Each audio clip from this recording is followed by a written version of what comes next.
ఇవాళ ఒక ప్రశ్నతో మొదలు పెడదామా? సమాజంలో కానీ లేకపోతే మనుషుల్లో కానీ ఒక మార్పు రావాలంటే అది మీరు ఏం కోరుకుంటారు? ఆలోచించండి. దీని గురించి మళ్ళీ మాట్లాడదాం. అలాగే ఇవాళ నేను మీతో పంచుకోబోయే విషయాలు ఏమి కొత్తవేమీ కాదు, కానీ ఆచరణలోనే ఎక్కడో బాగా వెనకబడుతున్నాం. ఒకప్పుడు తాతల కాలంలో ఊరు వారికి ఒక గుర్తింపుగా ఉండేది. వారి మధ్య రాజకీయ విభేదాలు ఎన్నున్నా ఒక చెరువు కూడిక తీయాలన్నా, బడికి రంగులేయాలన్నా వాళ్ళు కలిసి చేసుకునేవాళ్ళు.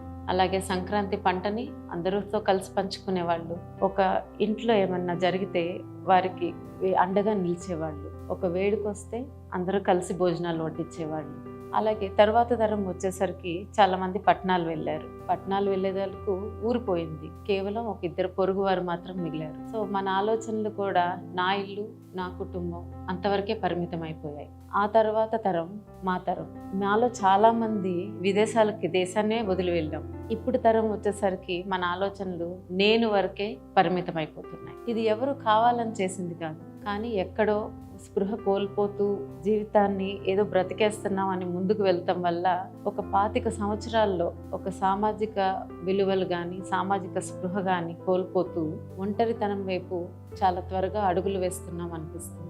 ఇది మనం చాలా తీవ్రంగా ఆలోచించాల్సిన విషయం. ఎందుకంటే రాబోయే 5-10 సంవత్సరాల్లో ఎన్నో రకాల మార్పులు రాబోతున్నాయి. అవి ఎలాంటివో కూడా మనకు సరిగ్గా తెలియదు. వాటిల్లో మనం మంచివి మాత్రమే తీసుకొని విలువల్ని పెంచుకుంటూ ముందుకు వెళ్తేనే ప్రశాంతమైన మనుగడ ఉంటుంది. అలా కాకుండా కేవలం ఆర్థిక లాభాల మీదే దృష్టి పెట్టి విలువలను దిగజార్చుకుంటే మాత్రం రాతియుగం వైపు అడుగులు వేసినట్టే. మనం అట్లనే ఈ తరం వాళ్ళని చాలా తేలిగ్గా అంటూ ఉంటాం, ఈ తరం వాళ్ళకి విలువలు తగ్గిపోతున్నాయి, అలా చాలా తేలిగ్గా అనేస్తాం. ఒక్కసారి 35 సంవత్సరాలు పైబడిన వాళ్ళు చిన్నతనం గురించి ఆలోచించండి. కుటుంబంలో పెద్దలు కానీ, సమాజంలో సక్సెస్ అయిన వ్యక్తులు కానీ, లేదా నాయకులు కానీ, గురువులు కానీ, మీరు చూసిన టీవీలో క్యారెక్టర్స్ కానీ, సినిమాలు కానీ, వీళ్ళందరిలో చాలా శాతం మంచి విలువలు, అలాగే చాలా క్రమశిక్షణతో ఉన్న గుణాలు మనకు కనిపించేవి. అవి చూస్తూ పెరిగాము. కానీ ఇప్పుడు సమాజంలో ఎంతమంది ఉన్నారు అలా ఆదర్శవంతంగా?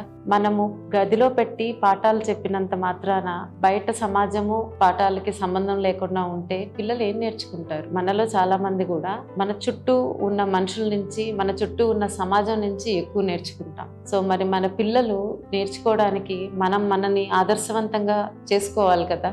అప్పుడే వాళ్ళ నుంచి మనం ఏదైనా ఆశించగలుగుతాం.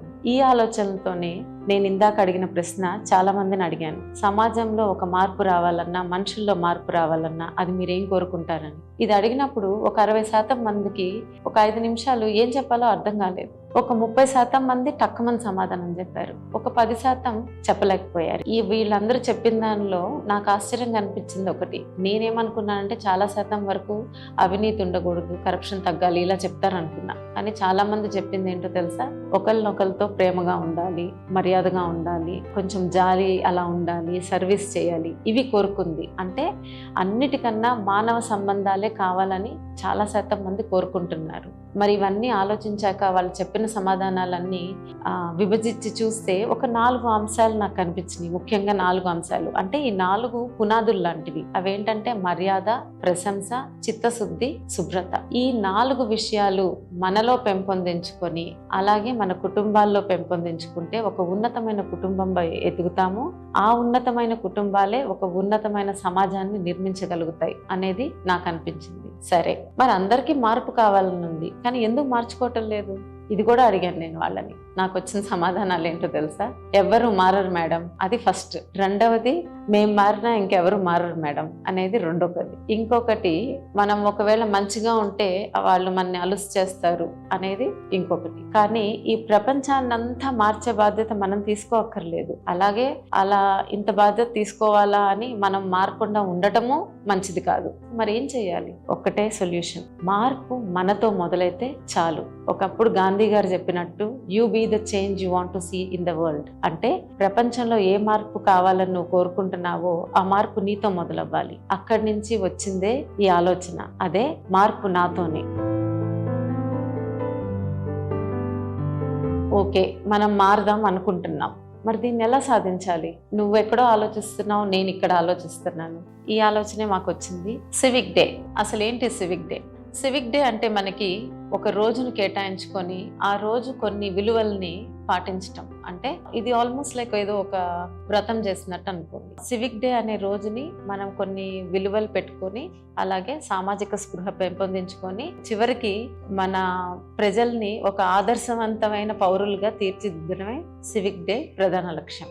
నెక్స్ట్, ఇది ఎవరు చేయొచ్చు, ఎక్కడ చేయొచ్చు? ఎవరైనా సరే మీరు సొంతగా అనుకొని మీ ఇంట్లో మీ ప్రాక్టీస్ మొదలు పెట్టచ్చు. అలాగే స్కూల్స్ ఉన్నాయి అనుకోండి, స్కూల్స్ ఒక్క చోట మాత్రం ఇది కంపల్సరీ అంటే మ్యాండేటరీగా చేయొచ్చు. అదే గనక పెద్దవాళ్ళు అయ్యారనుకోండి, 18 ఏళ్ల తర్వాత ఆర్గనైజేషన్స్, వర్క్ ప్లేసెస్ ఉన్నాయనుకోండి, కాలేజీలో ఆఫీస్లో ఉన్నాయనుకోండి, ఎవరిని మనం ఫోర్స్ చేయకూడదు. ఇది కేవలం ఎందుకంటే మనందరం రకరకాల ఆలోచనలతో ఉంటాము. అంటే ఒక 20 ఏళ్లలో ఒక రకమైన ఆలోచనలు ఉంటాయి, మన మెచ్యూరిటీ 30 ఏళ్లలో ఒకలా ఉంటుంది, 40 ఏళ్లలో ఒకలా ఉంటుంది. సో ఇప్పుడు నేను మారదాం అనుకుంటున్నానని నువ్వు కూడా మారాలని అనుకోకూడదు. సో ఒక అడల్ట్స్కి వచ్చేటప్పటికి ఆర్గనైజేషన్స్ లో మాత్రం ఇది కేవలం వాలంటరీ బేసిస్ మీద చెయ్యాలి అనుకునే గ్రూప్ కి ఆ ఆర్గనైజేషన్ ఒక రోజుని కేటాయిస్తుంది. అంటే వర్క్ మానేయటం కాదు, ఊరికే ఆ రోజుని మీరు లేబుల్ చేస్తారు ఇవాళ సివిక్ డే అని.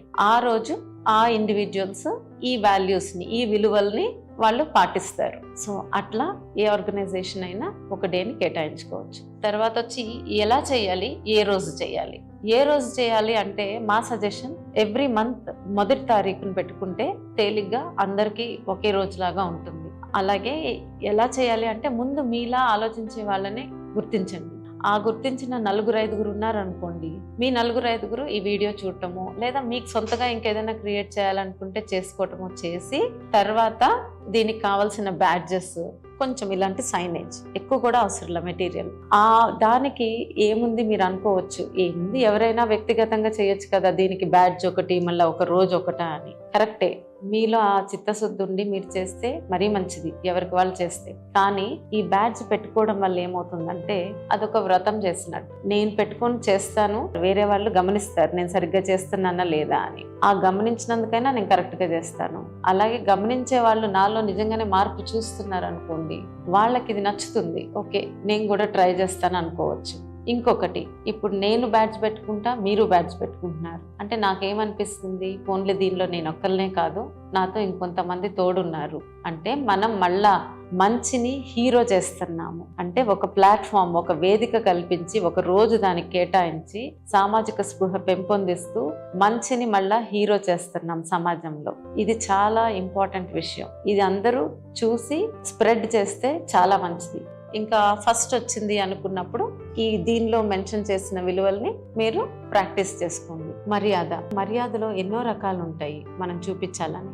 దానిలో పలకరింపు, ఒక చిరునవ్వు లేదా నమస్తే లేదా గుడ్ మార్నింగ్, ఏదో ఒకటి ఆ విధంతో పలకరింపుతో మొదలు పెట్టండి. చిత్తశుద్ధి మీ 100%. ఇక్కడ నేను ఎందుకు మీ అన్నానంటే మిమ్మల్ని వేరే వాళ్ళతో పోల్చుకోవద్దు, ఎందుకంటే మీరు వేరు వాళ్ళు వేరు. సో మీరు 100% ఎలా చేయగలరో మీ పనిని అంతవరకు చేయండి. అలాగే ప్రశంస అంటే ఫస్ట్ నెంబర్ 1 ఒక ప్రోత్సాహం. అది ఎలాంటిదవనే అవ్వచ్చు. ఇప్పుడు మీ పిల్లలు ఉన్నారనుకోండి, వాళ్ళు ఒకవేళ ఆర్ట్ ఇష్టమవుతుంది అనుకోండి, వాళ్ళని ఆ విషయంలో ప్రోత్సహించండి. వాళ్ళు ఏదన్నా మంచిగా చేసుకొస్తే ఆ విషయంలో వాళ్ళని ప్రోత్సహించండి. ఎందుకంటే చిన్నతనంలో మనం అనే ఒక చిన్న మాట వాళ్ళకి ఎంతో ఆత్మస్థైర్యాన్ని ఇస్తుంది. అలాగే ఎవరైనా పెద్దవాళ్ళైనా సరే ప్రతి వాళ్ళు జీవితంలో వాళ్ళు చేసిన పనికి ఒక చిన్న మెప్పుదలో ప్రోత్సాహము ఏదో కోరుకుంటారు, అది అందివ్వండి. పరిశుభ్రత, ఈ పరిశుభ్రతలో చాలా ఉన్నాయి. మొదలు మన వ్యక్తిగత పరిశుభ్రతతో మొదలవ్వాలి. ఇది చాలా వివరాల్లోకి వెళ్ళొచ్చు తర్వాత. కానీ ఇప్పుడు వ్యక్తిగత పరిశుభ్రత అని అంటే ముందు రెగ్యులర్ గా స్నానం చేయడం, ఉతికిన బట్టలు వేసుకోవడం, తర్వాత మన హెయిర్ క్లీన్ గా ఉంచుకోవడం, హెయిర్ కట్ బియర్డ్ ఉంటే దాన్ని రెగ్యులర్ గా ట్రిమ్ చేసుకొని ఉంచుకోవడం, నెయిల్స్ లేకుండా ఉంచుకోవడం, తర్వాత మనము వేసుకునే షూస్ కానీ ఏవైనా ఒక వాసన రాకుండా ఫ్రెష్ గా ఉంచుకోవడం చాలా ఇంపార్టెంట్ కామన్ ప్లేసెస్ లోకి వెళ్తున్నప్పుడు. ఇంకా ఒక మెట్టు ముందుకెళ్ళాలి అనుకున్నారు అనుకోండి, మీరు గ్రూప్ ఫామ్ అయ్యారు కదా, సో ఈ గ్రూప్ లో ప్రతి నెల ఒక చిన్న పాయింట్ డిస్కస్ చేయండి. అంటే ఎలాంటి అంటే మీ కుటుంబంలో ఒక ఉన్నత విలువలు గలో లేకపోతే ఒకరి నుంచి రోల్ మోడల్ గా ఎవరినన్నా నేర్చుకున్నారా, లేదా ఇంకొకటి ఏంటి ఒక లీడర్స్ బయట ఉన్న నాయకుల నుంచి నేర్చుకున్న విషయం ఏముందా, ఇలాంటి మీ నలుగురు కలిసి ఒక అరగంట కేటాయించుకొని డిస్కస్ చేయడం. ఏదైనా ఒక బుక్ తీసుకొని దానిలో మీరు ఏమైనా చదివారనుకోండి, అది పక్కన వాళ్ళతో పంచుకోవటం.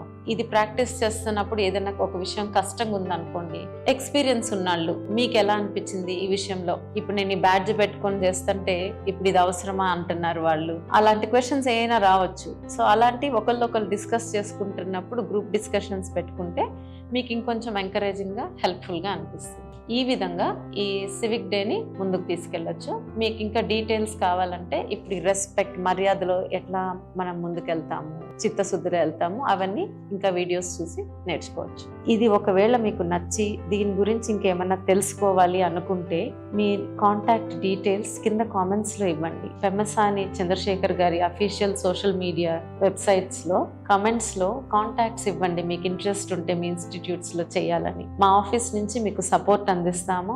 అలాగే ఒక 3 ఆర్గనైజేషన్స్ కో, స్కూల్స్ కో, కాలేజెస్ కో నేను స్వయంగా వస్తాను. మీరు మీ దానిలో ఇంప్లిమెంట్ చేయాలి అనుకుంటే వచ్చి ఇంకా వివరంగా వీటి గురించి చెప్తాను. అలాగే నా ఎక్స్పీరియన్సెస్ కూడా షేర్ చేసుకుంటాను.